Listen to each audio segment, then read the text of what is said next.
Yeah, we in the gym training right now. Devin is in full fledged right now. He's going hard body with it. You know what I mean? We just progress is the next guy that's on the list, and we're gonna do what we do. This is boxing. Boxing at its entertainment at its finest. So tell me, like, you obviously had your career, great, Mhm. Hall of Fame career, but in the same time, right, is like you're giving back not to just anybody, but to blood, to family. How is that?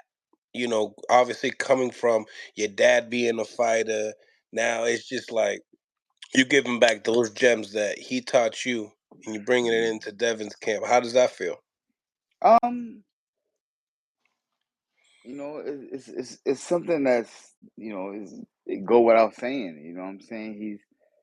He's around me. He's going through the things in life that I went through.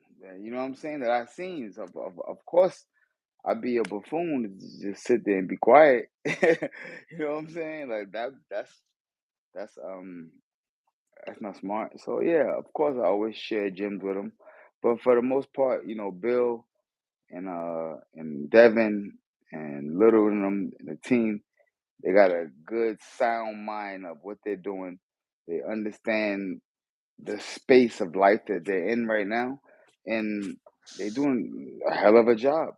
Take it. Big shouts out to Bill Haney. Bill Haney. He's been no matter what nobody say, he kept that boat rolling 30 times in the water, bro. That motherfucker been like a speedboat Mm. going.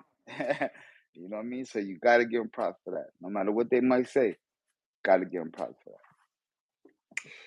It seems like the whole division is just so hot all at once, and it happens to be that when you're at the same age group, you've been into tournaments together, you guys grew up together. Um, that. Hmm. Now, like, just listening to you talk about how you bring back some of the gems to Devin. Um, do Hmm. you think that maybe him and Tank could be like that Zab Judah and Floyd back in the day fight type of? No, no. I think him and Tank is gonna be the Tank and Devin Haney fight. Mm-hmm. It's a new era. It's a new season. It's a whole new limelight of fighters and people that's coming. Thing. Devin has his own identity when it comes to that. Tank has his own identity in the boxing realm and world. Zab and Floyd, they did their thing. We put our names up. We put our names up. We did our stuff. These dudes are now accomplishing and moving on and setting their name in stone. You know what I mean? So when Devin and Gervonta Davis, choose to fight, I think it's gonna be the biggest situation that boxing has ever seen. Do you think that that's the two top most popular names in the division? Of course, along with Shakur, of course, you can't leave Shakur out. Shakur is definitely a major factor in the 135-pound division, and but yeah, but those, those three guys right now are like neck and neck. People are like people are basically what I'm saying is people are put up whatever to see any of those three guys fight. Mm. You match any of them guys up, people gonna pay. They gonna come out their pocket. They going into the piggy bank to crack the piggy bank open. Let's go. We going to see that. You know what I'm saying? So that's what I mean by those guys that are the top guys. People will crack their piggy bank to go in that bank and tamper with any of those guys right there to make something happen. So Right. Um, this week's news passed that Frank Martin was not going to fight Shakur Stevenson. I never really got your behalf on it. It was one of the highest paid. Think about it. You're 28 years old, Zab. You're in your pro career. You've done not as much as what you have done as an amateur, but less. I mean, I think Frank Martin entered boxing around 18 years old, and he gets offered his last fight. Supposedly, he got paid around 75,000 for his last bout. This bout right here that they were scheduling for Shakur Stevenson was basically a $1 million purse. all right. Um, Knowing the business of boxing, you know. Shakur Stevenson's calling this a duck right away. Maybe he's more in Mhm. his feelings versus the actual business side of it all.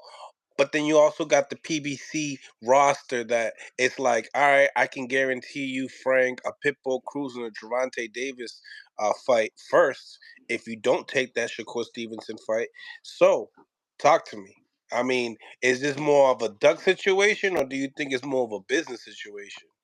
Shakur, as a fighter, he has the right to say that. He has Okay. the right because he's a fighter. So when a fighter doesn't want to engage into a fight with another fighter, the first thing as fighters we look, oh, you scared of me. You scared of me, boy. You know you can't beat me. On a business aspect, with PBC and Al Heyman over there, he's a very intelligent gentleman. You know what I'm saying? He knows how to maneuver the pieces on the board. You know what I'm saying? He's a chess player, not a checkers player. So with Al, it's not just a one jump move. It's gonna be a setup for something else bigger in the future. So I don't know, man. If he's getting this first hand knowledge from his team, from his surroundings and his people, then I don't know. But for Shakur to say what he's saying, no, he's not. He's not wrong or nothing. He's a pugilist. As pugilists, that's how we think. You know what I'm saying? I mean, no matter how much people want to say, put the good talk on fighters and stuff, it's still pugilists. Still, you know what I'm saying, sound animals. You know what I'm saying? That